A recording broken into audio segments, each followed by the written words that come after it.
Pemodelan dan model. Sebelum mengenal pemodelan perangkat lunak dan model sistem, mari kita pelajari dahulu apa itu pemodelan dan model. Pemodelan adalah proses untuk membuat sebuah model dari sistem. Model adalah representasi dari sebuah bentuk nyata. Sedangkan sistem adalah saling keterhubungan antar elemen yang membangun sebuah kesatuan. Biasanya dibangun untuk mencapai tujuan tertentu. Nah, sudah tahu kan apa arti dari pemodelan dan model? Selanjutnya, perhatikan dengan sungguh-sungguh ya, teman-teman. Pemodelan perangkat lunak. Pemodelan perangkat lunak adalah disiplin ilmu untuk mempelajari bentuk-bentuk pemodelan perangkat lunak yang digunakan sebagai bagian dari tahapan pengembangan perangkat lunak secara terstruktur dan berorientasi objek. Pemodelan dalam suatu rekayasa perangkat lunak merupakan suatu hal yang dilakukan di tahapan awal. Terdapat bermacam-macam model pengembangan perangkat lunak. Contohnya adalah Rational Unified Process (RUP), Extreme Programming (XP), Agile Modeling, dan SCOM. Pemodelan dalam suatu rekayasa perangkat lunak merupakan suatu hal yang dilakukan di tahapan awal. Di dalam suatu rekayasa dalam perangkat lunak, sebenarnya masih memungkinkan tanpa melakukan suatu pemodelan. Hal itu tidak dapat lagi dilakukan dalam suatu industri perangkat lunak. Pemodelan dalam perangkat lunak merupakan suatu yang harus dikerjakan di bagian awal dari rekayasa, dan pemodelan ini akan mempengaruhi pekerjaan dalam rekayasa perangkat lunak tersebut. Konsep pemodelan perangkat lunak. Konsep pemodelan perangkat lunak adalah suatu konsep dan berbagai proses atau metodologi yang dipilih untuk pengembangan objek tergantung pada maksud dan tujuan objek. Ada banyak model siklus pengembangan yang telah dikembangkan untuk mencapai berbagai tujuan yang diperlukan. Konsep pemodelan menentukan berbagai tahapan proses dan urutan pelaksanaannya. Pemodelan memiliki dampak yang sangat tinggi pada pengujian yang dilakukan. Ini akan menentukan apa, di mana, dan kapan pengujian kami yang direncanakan, mempengaruhi pengujian regresi, dan sebagian besar menentukan teknik pengujian mana yang akan digunakan. Ada beberapa konsep pemodelan perangkat lunak yang biasa digunakan para developer. 1. Waterfall model. 2.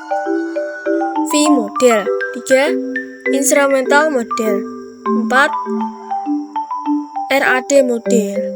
5. Agile model. 6. Interaktif model. 7. Spiral model.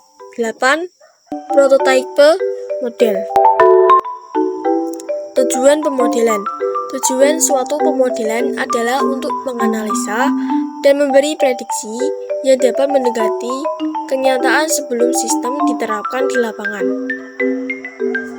Berbagai tujuan. 3 tujuan paling umum adalah memenuhi kebutuhan klien atau bisnis tertentu. Perangkat lunak custom. Memenuhi persepsi kebutuhan sejumlah pengguna potensial.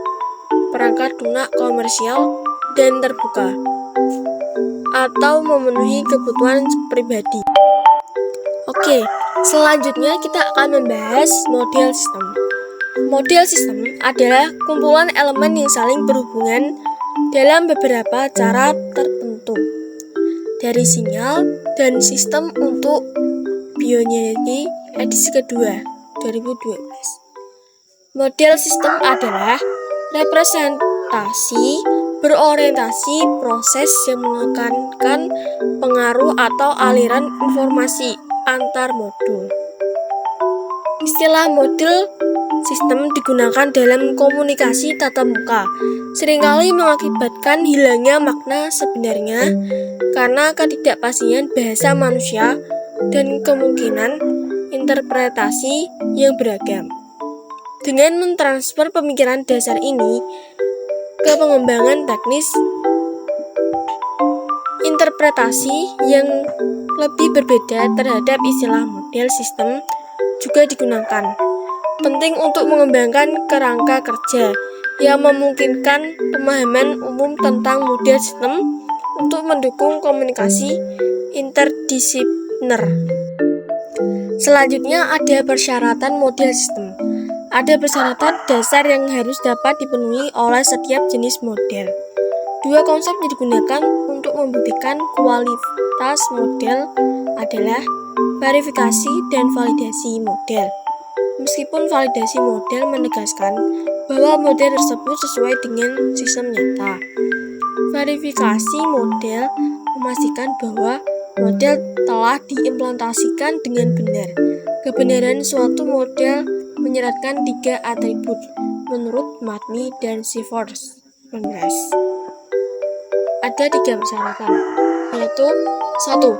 Kelengkapan. Semua elemen hubungan dan parameter yang relevan telah ditentukan secara memadai. 2. Konsistensi. Konsep dan definisi umum diterapkan secara konsisten ke dalam model. 3. Ketertelusuran. Konsep diturunkan dan standar, persyaratan atau pedoman umum. Model sistem tersendiri mempunyai fungsi, yaitu untuk menunjukkan arus barang, arus energi, atau informasi yang mengikat unsur-unsur sistem 1, 2, 3, 4 dan menjelaskan perilakunya. Terima kasih, semoga video ini bermanfaat and see you next time.